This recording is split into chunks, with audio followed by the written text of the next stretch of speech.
I'm with the one and only Taylor Goldsmith of Dawes. How are you, my friend? Good. Thanks for having me. Yeah, thanks for being here. We're just talking about your new single. There's so much to get into. Double drums on the new single, by the way. It's excellent. Ghost in the Machine. Yeah. Dropped today. Yeah, came out today.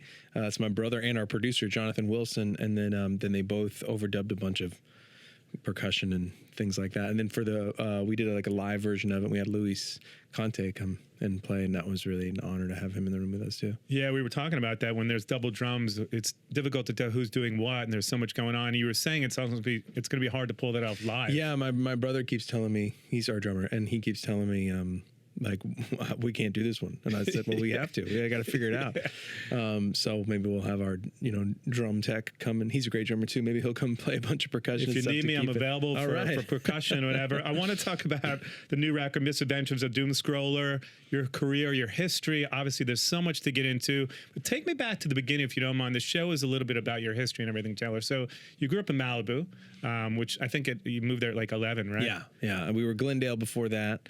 And now I live in Pasadena and like right around the corner from that old house. So even the other day we were taking my kid to the park and I was like, let's drive by my old house. I haven't been there since I was those ages. So it's crazy to be just so close to where I went to elementary school. But yeah, then we went to Malibu when I was 11, went to high school there, never really fit in.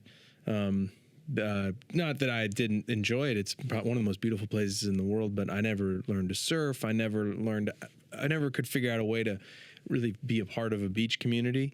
I wish I could. It never felt natural to me. And so once I was old enough to go live somewhere else, I initially moved to the Valley and then eventually like East Los Angeles, like every person my age did that was playing music. And now I'm out in Pasadena. There's a great line in Comes in Waves. It says, like, boy that grows up in a beach town never learns to surf. Yeah. Which is great because you would seem to be being around the beach and surf. It seems like everyone I know that lives in that. I mean, I know like, the Chili Peppers and a bunch of guys that live out there and they're avid surfers. Yeah. But that lifestyle never took to you, I guess? No, I mean, like I tried. I just wasn't good at it. And if I was going to devote all of those like fall on your face hours of not being good at something, it was going to be guitar. Yeah. And so I don't think I had the bandwidth to then also be bad at surfing too. But then, and also I found my community there. Blake Mills, who maybe a lot of people have heard of, makes amazing records, produces amazing records and pretty massive records too. He just did the Jack Johnson and he's in the Marcus Mumford record that's on its way. And a bunch of other stuff. But anyway, he and I met at like 10 and 11 years old. And he's just was the greatest guitar player, still one of the greatest musicians I've ever met and such an inspiration to me and such a guide, even though he's a year younger than me. But we both were in that same boat. We, whenever it was time for parties on the beach with bonfires and stuff, we would be in our own little goofy toy studio, or if during any lunch period, we'd go back to the music room and play one chord for 45 minutes till it was time for fourth period. It's interesting. You speak about community. There was a little bit of a community in Malibu in terms of like the music scene, right? Which people don't think about Malibu as like this hotbed of music. But I think at that point when you guys were starting the band, obviously you guys started Simon Dawes together back in the day. Yeah. There seemed to be a little bit of a scene that was brewing there, right? There was. I mean, it's funny you say hotbed. It feels more like a cold bed. Just like you're right. There was definitely some people coming out that are still in the game and really inspiring, guys like Dwayne Betts and certain artists like Cisco Adler and stuff who has had his feet dipped in so many different aspects of the music business.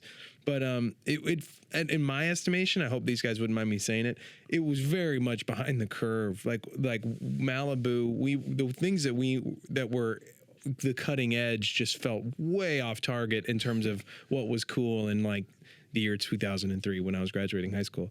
Blake and I, we weren't in anything cool. We were listening to Dave Brubeck and Steely Dan, so we were way off the mark. But everything else there just felt like when you're in the bubble, it was like, wow, we're really like something's happening here. And then you go to the Troubadour and see indie bands or go to even the bigger venues and stuff, and it felt like, oh wow, Malibu is really on its own planet. Right. And I think that in a way, yeah, sure. Like I think that kind of helped give us permission to be whoever we wanted to be for anyone that did get out of there. Yeah. You know, even guys like Chris Chu from the Morning Benders later became Pop Etc. He's amazing. And guys younger than us, Lewis Cole is doing amazing stuff right now. So and then Devendra Banhart was like 2 years older than me. I know it's not like a popular part of his story that, but he, you know, he went to Malibu High. And then there's the generations beyond us, like Rob Lowe and like these Rat Pack guys that were all, or the Brat Pack, I should say, that were all coming out of there too. So there is something going on there. Maybe it's just a lot of privilege. Yeah, you're funny. You're right. You don't talk Devendra Banhart. You never hear about that part of his story. Yeah, you always hear about South America. Exactly. It's not nearly as sexy to say, oh, you spent some time in Malibu too. No, I went to high school with Perry Farrell on Long Island, and that's never part of his history that he talks about, like the mean streets of the 5 towns on Long Island. But tell me a little bit. Your dad actually sang for Tower of Power, which is incredible. Yeah, he did that for 2 years. The year before I was born to the year when I was 1, and then that was kind of it for him touring. After that, he got into different odd jobs and telemarketing and real estate and that sort of thing. I mean, Malibu is a trippy place because it's 2 things at once. I'm not going to sit here and say that I didn't have a lot of opportunity afforded me by my upbringing, but there are those houses that have fucking trains in Malibu. Right. And then there's the people that live in the RV community and they're hanging out outside of the Gelsons and stuff every day. But even that RV community, because I've been in there, they're expensive RVs. It's nice. It's like nice. Matthew McConaughey or something. It's, you know. Yeah, but like, yeah, totally. It's true. There are some nice ones, and then there's not so nice ones. But our family, to get to Malibu, I mean, it's not some sad story, but like we were living out in Glendale, and my parents were just basically putting everything they could together to make it happen because they wanted to be in Malibu, because we'd spent a summer there or something, and then they just made some good real estate decisions. But it's not like, everyone that comes out of there is just like, oh, that means you come from billions of dollars. I mean, that's true for a lot of people, but that wasn't the case for us. We had to buy our own shitty first guitars and all that stuff. Again, we had a leg up, no doubt about it. But it's not.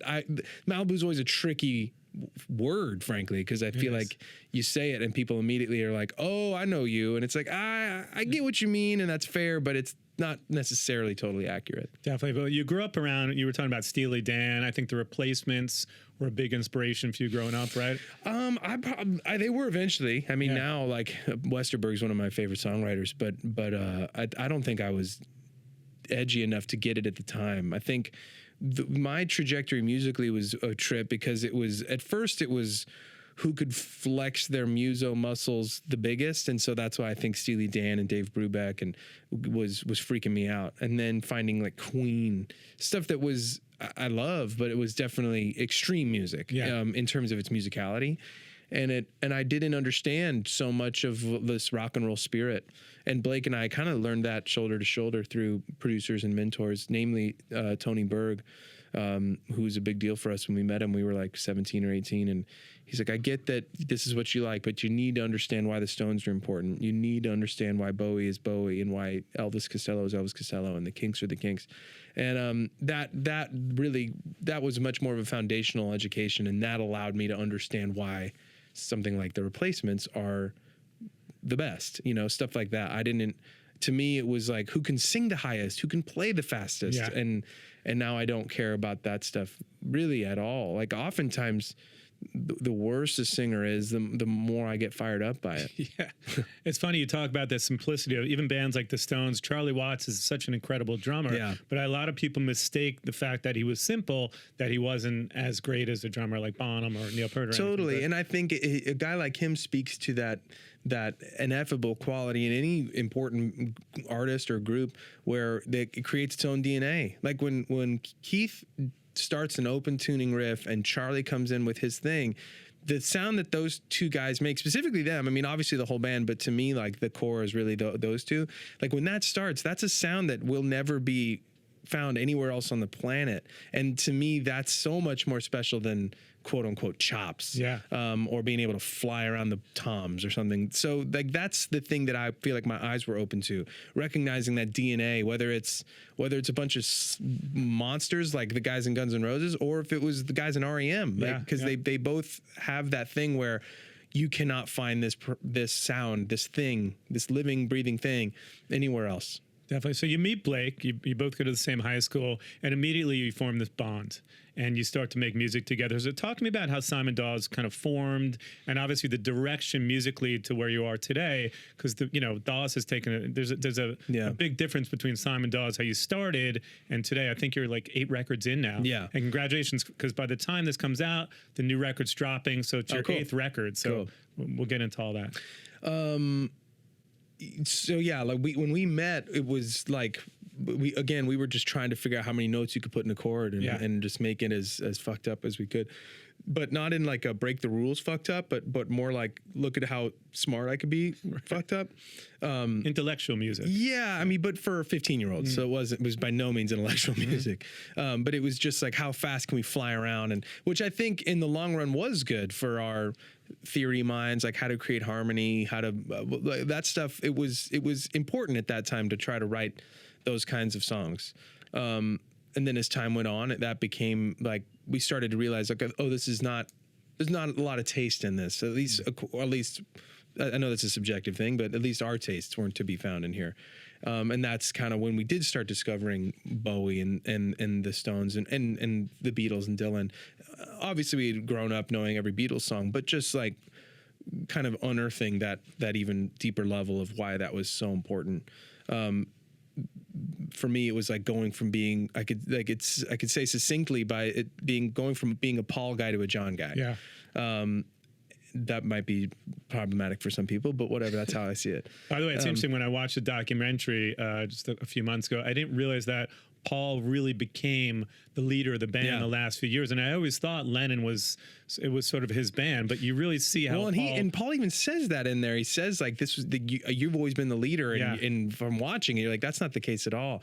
And not to disparage one of the all-time greats, but I couldn't help but wonder like to what extent is this just Paul being such a freaky genius that everyone has to sort of back off, and to what extent were the other 3 guys sort of beaten into submission? Yeah, I mean, George was definitely beaten into submission. Yeah. He's like, I give up, I surrender, I'm done. That documentary was incredible. Yeah, truly incredible. Yeah. But anyway, so like, the second version of Simon Dawes, we all of a sudden wanted to beat our songs up, and we did want to find the wrong chords. We've got into records like Big Star, Third Sister Lovers. That was like a Bible for us. Like hearing instruments drop in the background and hearing lead vocals that were really not like passable, but yet there they are on the album, and you hear these stories that they used a basketball for a snare drum on one song, and just all that meant that contributed so much to our vision. And so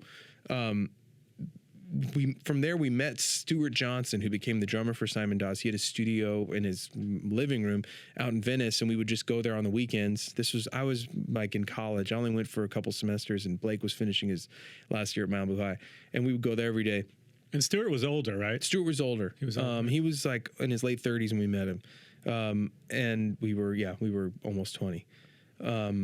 And so we would just go there every day, and we would just make the nastiest sounding music. It really had its own thing to it because we just didn't know what we were doing. It was all very scrappy. Like I would play drums. I'm not a drummer. And Blake would play drums. He's not a drummer. And there was something charming and childlike about it. From there, we made our own record with that guy I mentioned, Tony Berg, made our one record.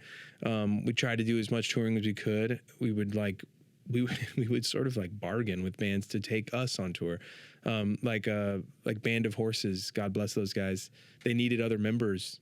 And our label manager, whoever, let them know, like, if you take this band out, you can have them as side guys that you don't have to pay them. You could just pay them as an opening act. And so they said, sure. So like, we were really like desperate to get any touring we could. Finally, like, Blake started to realize that he had much more to offer as if he could stay home, if he could be a producer and a side guy and a session guy and focus on more making records. Whereas Wiley and I, who's still in Dawes, from Simon Dawes, we realized like we actually want to be on tour all the time. So that's when we went separate ways and became Dawes. I heard this great story that you're working so hard early on. You were like literally eating like in the shower, and you're working a job for like insurance while you're playing music, and you're doing all this. So I mean, by the way, I don't even know what that's like to eat in the shower, but I imagine that's that was Griffin, I think. Was that you? Yeah. Or I don't know. It was one of you guys was eating in the shower. We were working. Our mom worked at an insurance Griffin, place. your brother, who's the drummer of Dawes. By the way. Our mom was at this insurance place, the home warranty insurance. I still didn't really know what it meant, and we would go there, and I would talk to like contractors about like pool heaters and stuff that I don't really remember much about, but it was really bizarre. It was really soul sucking, for us, because I think like if I was at this age now and that had to be my job, I think I could go at it clear-eyed. But back then it was like, wait, what am I doing here? I was just on tour, and I want to go back, and here I am with a like a headset mic on a telephone, just talking to contractors about pool heaters. Right. And then we would record. After we got out of work every day, we'd rush to the studio, and we made a first record like that. And yeah, it was pretty. Griffin would go to the bathroom and lock the public bathroom door, and just would go sit on the tile and fall back asleep. It's disgusting. Amazing.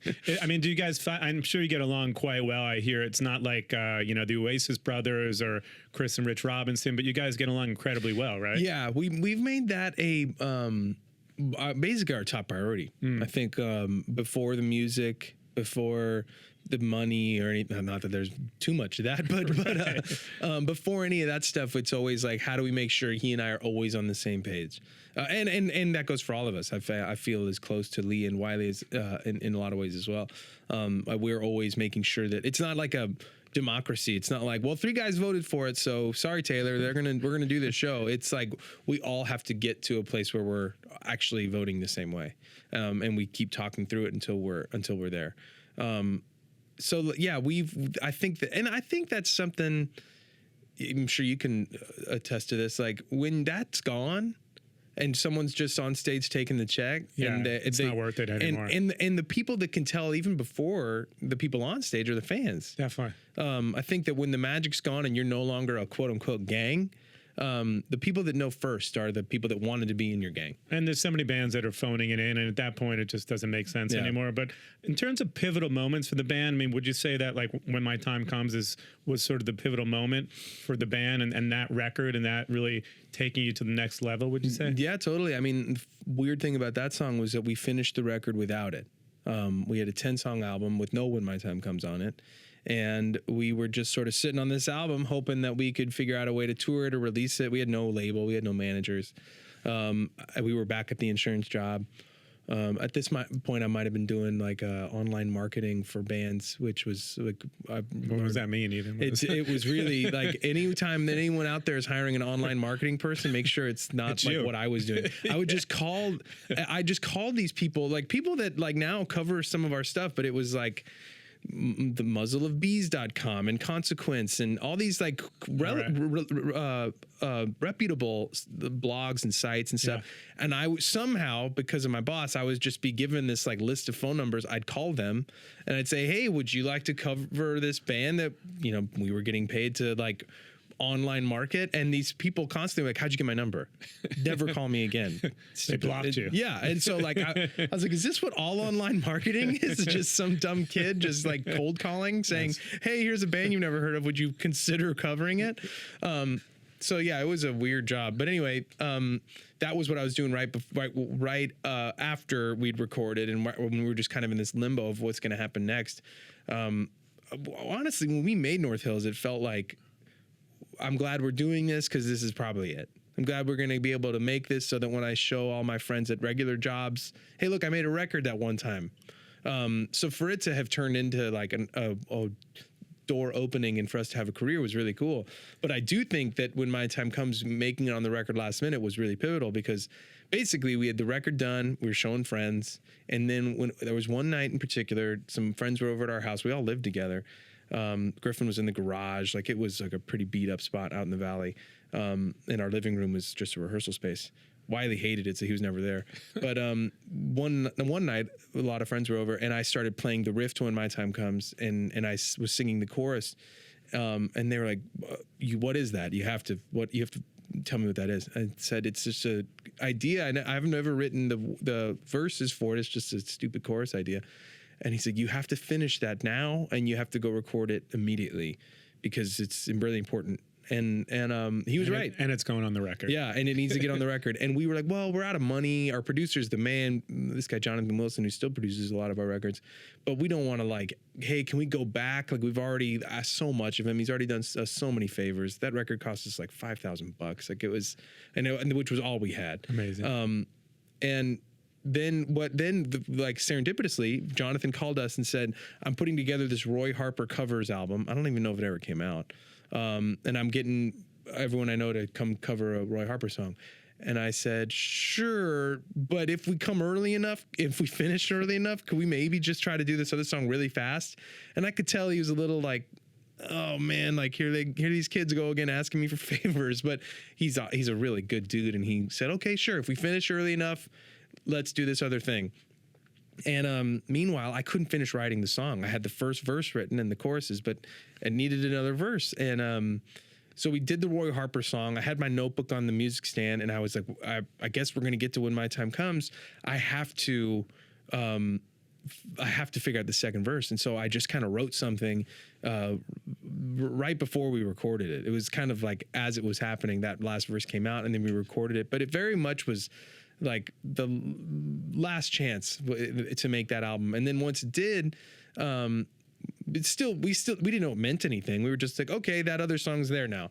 And then the guys in Delta Spirit were a huge part of us having any career, because they were going on a headlining run, not the biggest venues, but they were selling out their rooms, Bowery Ballroom and Great American and SF or something like that.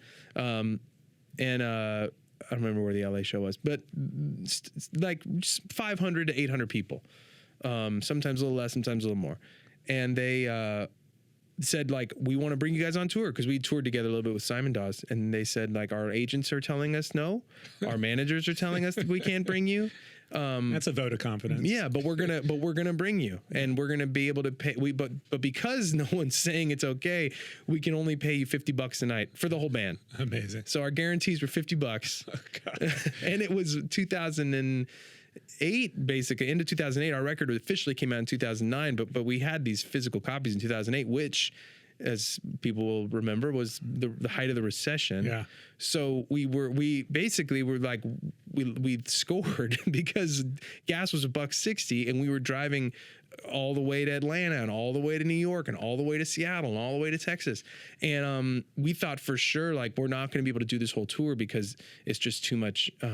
It's just going to be too expensive, and $50 a night isn't enough for 4 people to live on. Now, was that in a van or a car? It was in a van, okay. With a trailer, okay. Because we still had that stuff left over from Simon Dawes. We just kind of took it, and Blake didn't mind because Blake wasn't touring anymore. And then on stage every night, opening for Delta Spirit, I would just say to the audience, we're Dawes. Thanks for getting here early. Thanks for spending some of your time with us. If anyone has a place where we could sleep, we would love to do that. so like, we didn't really pay for any hotels. We just slept on strangers' floors. We had our sleeping bags. I used to do that with my band, but it's a bit sketchy. Yeah, I wouldn't do that now. You can definitely run into some precarious positions. There were some funny nights of like people where we ended up with like people that lived like squatters. Yeah. And it's like, well, of course you invited a band over because you don't give a shit. There was like a tent you slept in, like a bong tent at some point or something. Griffin, like there was this guy that insisted on everyone smoking his DMT with him, and then but no one felt anything except he claimed he did, but everyone else was like, this isn't anything.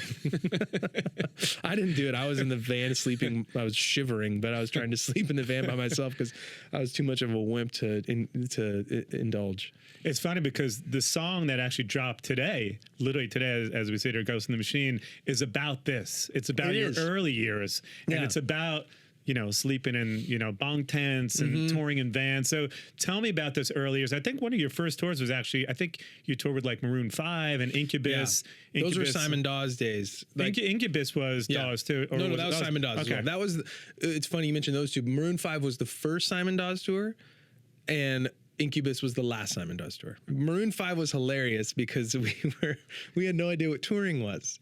So like we go open for this band that at this time, and I'm sure it's probably still true, their relationship to their touring audience is very unlike anything else I've ever witnessed. Like, we would be on the stage, everyone would be there, everyone would be like, there would be mostly 12-year-olds, but then there'd be all these like randy moms we could see their little glow sticks like that are probably like a few feet long, but they're these little tiny specks way out in the corner of our vision. Like, that's how far away people were. This whole place was full, and we'd say, okay, we're gonna go to the merch booth over by like door A23 or whatever it was, and we'd be escorted to like the main area, and then we would literally be chased to this merch booth.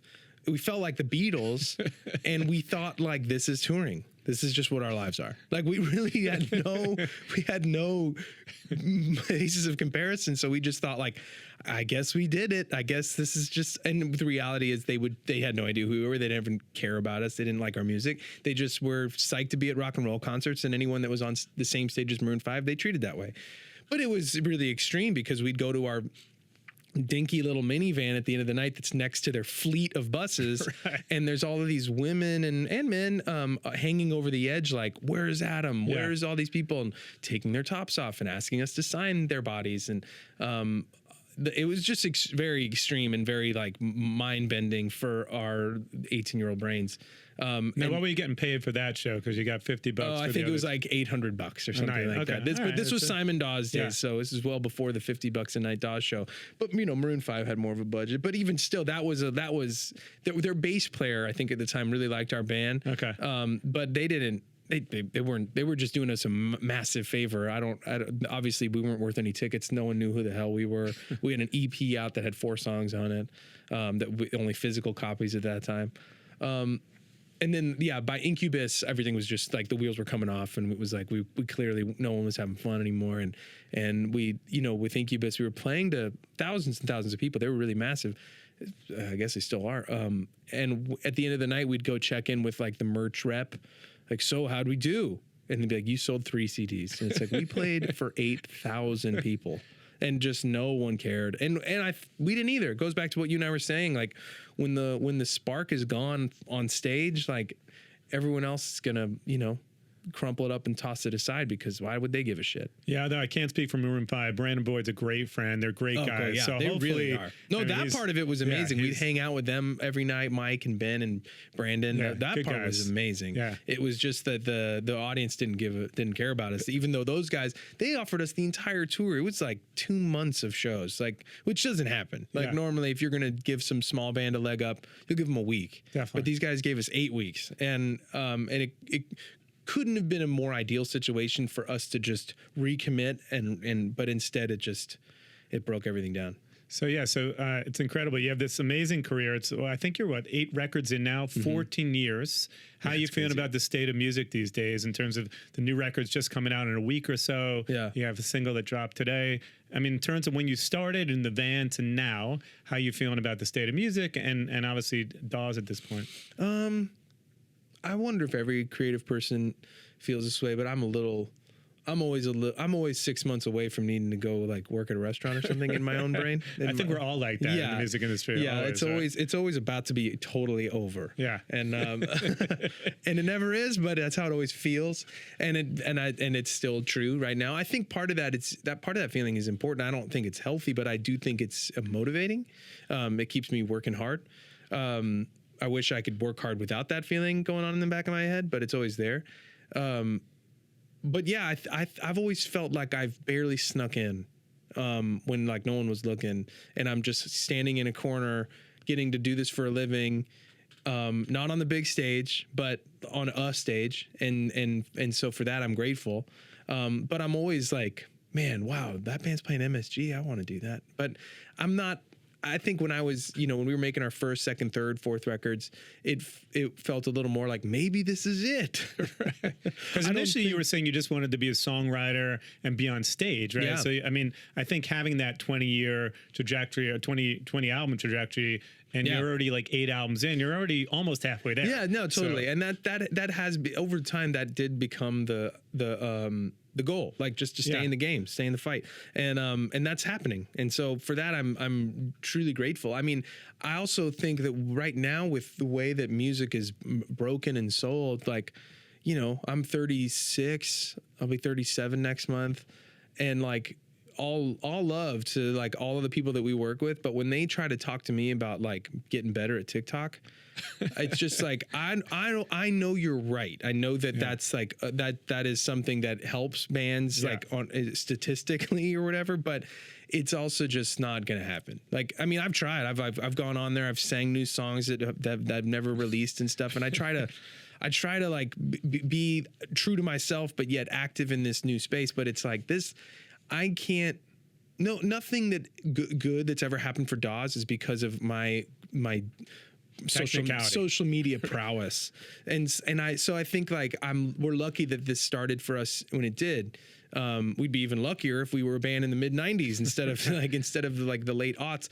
But I think like if we were starting now, if I was 20 now and with Dawes songs.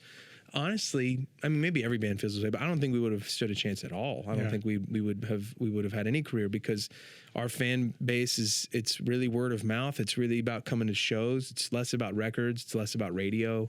It's less about sales. Like I look at bands on Spotify with their monthlies who will play venues, you know, all due respect, but like much smaller than us. But on Spotify, they'll be crushing. They'll look like they're the biggest band in the world, and then you go look at our page and it's like, oh, this is a tiny band. And not that we're a massive band, but we're bigger than that than the phone will indicate. And that's it's hard for me to wrap my head around that. Sometimes I just feel like a has-been when I think about all that stuff.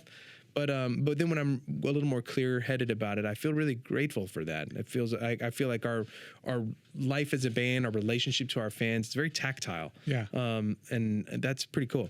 It's interesting how people consume music these days. It's like you said, this TikTok generation, it's like 15-second snippets of songs. I don't think music was meant to be consumed in that way. And I'm from the generation as you are, where we put on albums and they just kept playing from start to finish. And you would listen to a Beach Boys record from start to finish, or whoever, a Zeppelin record, right? And so music was definitely not. So you and I'm with you with TikTok. I really haven't figured it out yet.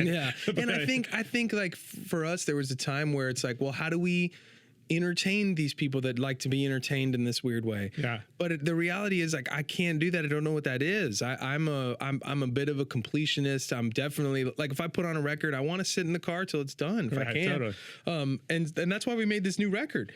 Several songs are 9 minutes, and it's for the kind of fans that I am of the music that I love. Like, and if there's only a small handful of fans like that, then so be it. But that's what we have to start playing to what we know and to the way we respond to stuff, rather than like try to understand some sport that like I never learned the rules of. Like, I think, at this point, like before even though we weren't good at this, like I could at least understand quick tempo, under 3 minutes, get to the chorus fast. That all made sense. But now it's like, have a very hashtag friendly title that happens within the first 10 seconds, and then you can fuck off for the rest of the song, because no one's going to listen to it, because it's going to be, if you're going to have a moment, it's going to be through TikTok. And not that anyone's ever said that to me explicitly, but I'm pretty sure that that's the formula. Yeah, I think there's bands, I don't know if it's Pink Panthers, that are literally doing songs that are like 30 seconds long. It's like, I can't even comprehend that. But let's talk about the misadventures of Doomscroller, the new record, obviously. You have a tour coming up. So this record was started when you were in lockdown, right? It was about 2 years ago, a year and a half ago or so? Yeah, and we recorded it. We started recording the day after the election, like November, whatever that was. Literally the day after. And we was on the books, so we were like, oh, this is gonna be a weird day, one way or the other. A lot of material to write about. Yeah, totally. But yeah, it was all like height of lockdown, pre-vaccine, just so that no one was doing anything. And also, I think a big thing that's, not that anyone forgot, but it's easy to, I guess, like dismiss to a certain degree, but at least within music, there was no real clear path forward in the future. Back then, the conversations were like, maybe we'll be touring again in 4 years, or maybe we'll never tour again at all. Maybe no one's going to want to get into a room together again. I mean, these were legitimate conversations that people were taking seriously. I was talking to my front of house guy about it. He called me like, I really just don't believe it's ever coming back, man. And we would talk about it. And I was listening to it because you guys actually launched your own podcast during that time. Yeah, totally. And you were talking about the fact that, like, is music ever coming back? Are we going to get to tour again? Yeah. I miss it. And I think everyone that played music at that point was just like, you're right. Is it coming back? Are we going to, when is the next show? Yeah. Every time, and you remember there's a bunch of like false starts. So, you know, bands would go on the road for a month and then everything would shut down again. Yeah. And everybody, it didn't look great at that point. No, it didn't. And I think that all that was a big factor in what put this record together. I mean, in a lot of ways, I think that this album is a love letter to the show, you know, because like these songs they're built for that. They're 9 minutes in some cases. They're all these different sections. There's a lot of instrumental breaks. It's all for that. They're not these you know, quick up and down like 3-minute tunes with a bunch of choruses. Like there's a lot of playing and there's a lot of exploring. So they were really geared for the stage. And I think that it's because we were missing that so desperately that we wanted to make a record like this, among other factors, but that was a big part of it. I mean, you can hear the vibrancy in Ghost in the Machine. Jonathan Wilson, actually, I think he plays drums on this track, he's right? the second drummer. It's Griffin and Jonathan Wilson, our producer. They both played the drums. Yeah, so the story, we were kind of getting into it for a bit, but it is about the early days. Yeah. It's about how you were touring in vans. So, again, like, how's life changed for you now? Because that was back then, and now we're 8 albums into it. I mean, the shows are just as fun as they ever were. And actually, they're way more fun than they ever were. I think, like, there's those bands that they show up and they're all gunslingers at like day one, like Appetite for Destruction or Dire Straits' first record, where everyone's a monster, the first note. And then there's those kind of bands. I think we're one of them. Not as big necessarily, but where we're like learning our instruments in real time. Yeah. I think of like the Grateful Dead as that, like where what Jerry does in the late 60s and what he can do by the late 80s are worlds apart, and we got to hear it, you know. I feel like our band, we grew as players as time went on. Griffin and me and Wiley, especially. Lee wasn't in the band on the first 4 albums, but we yeah, like we learned like with the first record, I had to write all my solos because I didn't know what I was doing. And now we're players, you know. I wouldn't claim I'm the best guitar player, but I'm better than I was. And that makes the shows and the touring so much more fun.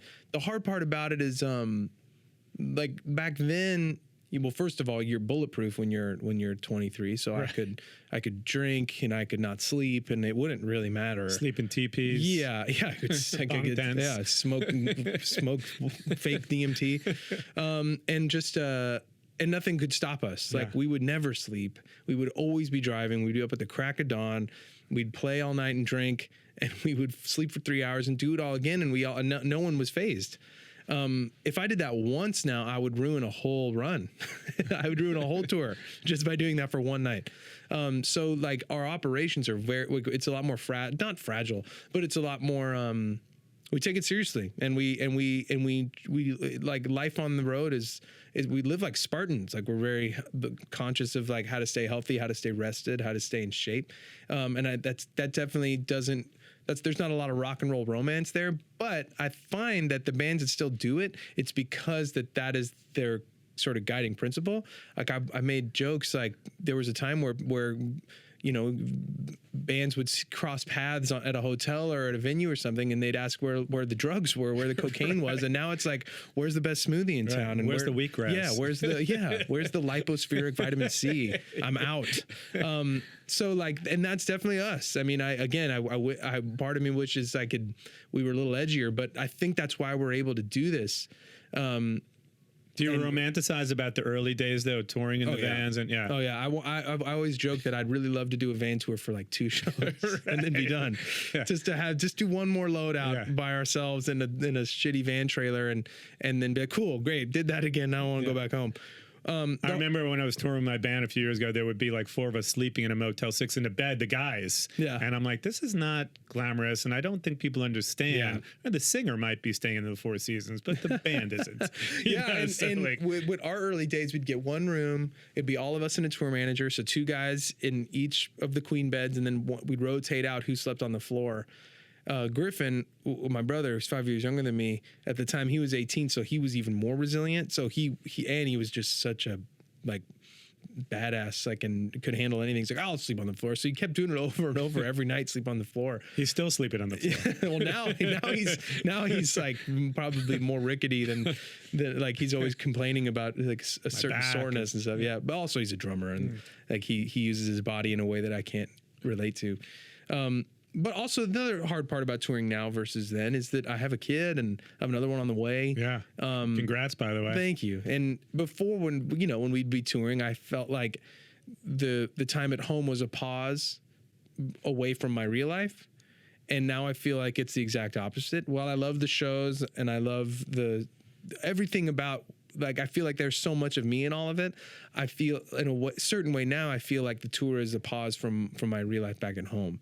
And, I'd never counted the days back in the day, but now I kind of do. Yeah. Because, like, if I have to be away from my wife and my kid for 2 weeks, it hurts. Especially with a new baby on the way, right? Yeah, totally. Because you and your brother were actually backing up your wife, Mandy, for a while, right? We did that for 2 weeks. We had 2 more weeks on the books.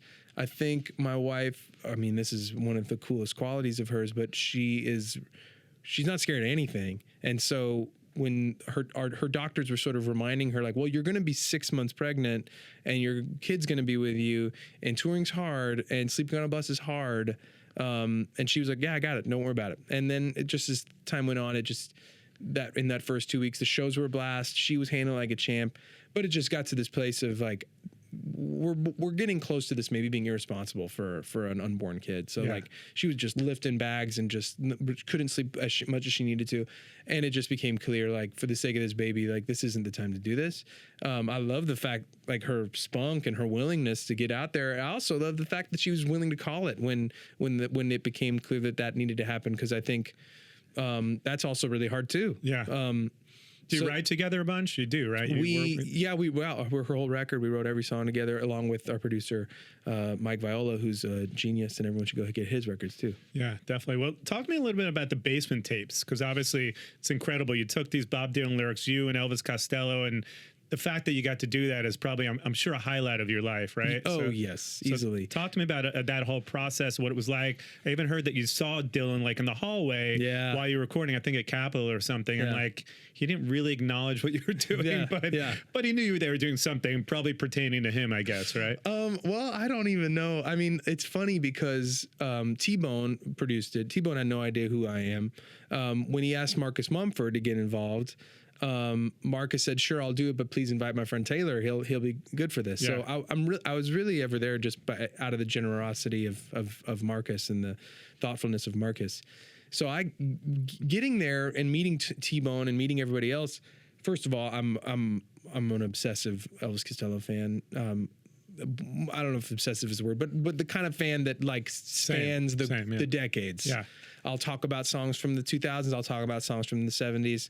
And he's still great, by the way. Oh, yeah. And he's probably the coolest. Like, getting to know him was really eye-opening because he's the kind of guy where, just asking how, like, sending an email, like, how's touring? Like, he'll send me this long email, very thorough, very, very, like, pictures included as to how shows are going and all these questions. Like, he's one of the greatest conversationalists and just, like, really present and always caring and send me this sweet poem when my kid was born. Amazing. Like, he's just as cool as you'd really hope he was. That makes me happy because sometimes you meet people like that. You say, they say never meet your idols, and then you do, and you're like a little disappointed. But obviously, no, not with him. I mean, I think he was a bit of a rascal when he was first starting. He would just shit on anyone that got mentioned. Like, if you mentioned Jackson or Bruce, he would just, like, oh, fuck that person's music. Yeah. But talking to him and getting to know him, it became clear, like, oh, I just was putting on a show. I just thought that's what you do. And I mean, I loved their music. I just would talk that way because I thought I was supposed to. And it was really entertaining. Anyway, I digress. T-Bone said he approved all this with Dylan, and I'm sure he did. But Dylan never, like, led on. He didn't want to have anything to do with it. He didn't want to be around for it. But obviously, it had to have his permission. And so we made this record. It was so much fun. We were only there for, I want to say, 2 weeks. We recorded like 50 tracks. Wow. Which sounds impossible, but we did. And yeah, the day I was standing in the hallway, just me and Elvis. I mean, I think we were talking about, I was probably grilling him on like Elvis Costello trivia. Allison or whatever. Yeah. I was like, is that you on Battered Old Bird, or is that Steve Naive? Because it doesn't sound like him. And he was actually a good sport. But as we're standing there just talking about music, down the hall starts walking Bob Dylan, of all people, in his shades with a whole entourage of people. And I don't know him, so I just was sort of like backing up to give him room to walk past me. Elvis knows him. And Elvis said, like, Bob, what are you doing here? And Elvis and Bob like smirked and was like, what are you doing here? And just kept walking. In that voice. That was the whole conversation. And we both looked at each other like, what's going on? I guess he was mastering one of his, one of those like triplicate covers albums. Yeah.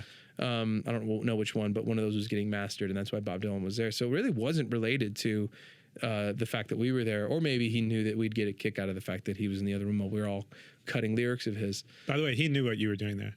Yeah, yeah. I think you're right. He seems way too keyed in. Yeah. But yeah, so that, and then like that coming out, working with Jim. I mean, I became friends with everybody: Rhiannon, Jim, Marcus, T-Bone a little bit. T-Bone's so busy, I don't really know. I don't know if he'd remember me necessarily, but Elvis, like we all stayed in touch relatively, and it was such an honor and such a cool thing to be part of, and the fact they made a movie out of it, like all sorts of wildness. I think you guys and Elvis touring together would be great. So something to put it out there. I know, that'd be really cool. That could be a great tour coming up for sure. I'd love that. Definitely. We've opened for him a couple times, and we got to find more opportunities to do so, because it would be really cool. Definitely. One story I forgot to ask you about. By the way, you met your wife, Mandy Moore, over Instagram. Yeah. How does that happen? Because if you get a DM like that, because I think she was a fan of your band. Well, it wasn't a DM. It was just a regular old post. She heard a single or something of ours that had come out, and she posted like, I think this song's gonna. I love this. I think I'm gonna really love this album. This band's cool. Something or other. I mean, what a great post to see. Yeah, totally. Right? And I think that was back in. She even said, she's like, I didn't know how to do Instagram very well then. I just back then that was more normal. And so she posted that, and then now has she seen the band at that point? No, I don't think so. I don't think she was really aware of us at all. She just liked the song, and then and I didn't follow her, so I wouldn't have known. Except a friend of mine was like, "Oh, dude, check this out," and I thought that was pretty cool. And I had our managers send her manager the whole album in advance, because the album wasn't out; it was just a song. And just said like, hey, thanks for the shout out. If you ever want to come to a show, here's my email. And then she decided to email me. And here's Taylor's cell. Yeah. Yeah. And like, yeah, here's his 8x10. But yeah, she emailed me, and then we started chatting from there. And then we went to dinner one night before I was about to leave for a 4-month tour. And it was obviously one of the most important nights of my life. Amazing. And we really hit it off, and we just talked every day, and she ended up coming visiting me on tour. Yeah, like our first kiss was at the Saskatoon airport. Amazing. Because that was her first chance to come hang out. Did you know right away when you met her, you're like, this is... Kind of. Yeah. Like, I mean, I think, that the first dates, for anyone that's like fallen in love with somebody, there's always that feeling of like, are they going to like me half as much as I'm liking them right now? Yeah. But then within those weeks of talking, it felt like, oh, this is really real. And it's been like that ever since. Amazing. Well, the tour kicks off July 24th, Newport Folk Festival. I think you're doing 2 shows there, your own solo show and then the band show? No Dawes show at Newport. No Dawes show. Okay, no, just yourself. I'm going to sit in with some friends and do a bunch of stuff like that. But honestly, I wasn't really, there wasn't really going to be any Dawes stuff there. It was just, we were going for Mandy. And now that she's not doing her dates, it was just a quick fix to just switch her out for me. And so I'll go play to all of her disgruntled fans, I guess. And then from there, we go to Japan and play our first, Doomscroller's been released show. Fuji Rock Festival. Yeah, amazing. I've never been to Japan. So by the way, the greatest place I've ever been in my life. You're going to love it. Yeah, it's my favorite place. I've been all over the world, but I think Japan, that's what everyone says. The cake. Yeah, it's incredible. I mean, culturally, it's incredible. I mean, whatever you like in life, if you're a guy that loves like some random thing like belt buckles, there's a guy in Japan in Tokyo who makes the best belt buckles in the world. Or if you like vinyl, there's incredible story. Right. Just they specialize in everything, and obviously like they take such pride in their professions that I went to a tempura only restaurant in Tokyo that was the greatest tempura that you'll ever eat. So I think you're gonna have a great time. I think the tour takes you to the Greek here in LA. That will be opening for Head in the Heart. Okay, but yeah, I'm looking forward to that. And then back, and I think it ends in September in Tennessee. Yeah, we'll be doing some. It's funny. None of this stuff is like our true headlining run, but obviously we want everyone to come out for all this stuff. That's going to be in September. We're going and doing a co-headlining run with Bahamas, but we're going to do this fun thing where we're not going to divide the sets. He's going to be in our band, we're going to be in his, and we're just going to play. We learn all his songs, he's learning all ours, and we'll just switch off all night and figure out a way to put a show together. And then I think early in the new year we'll probably go out and do the proper headline run of the Misadventures of Doomscroller tour. Awesome. Well, check it out. The record just drops July 22nd. The tour kicks off July 24th. Taylor, thanks for coming on the show. I appreciate it. Great to meet you. Thanks, man. I'm excited to hear what you think about Tokyo. So you gotta let me know. Yeah. And I think I'll come out to one of the shows. So. Please. Awesome. Right on. Great. Thanks for coming in, my brother. Yeah, appreciate thanks. it.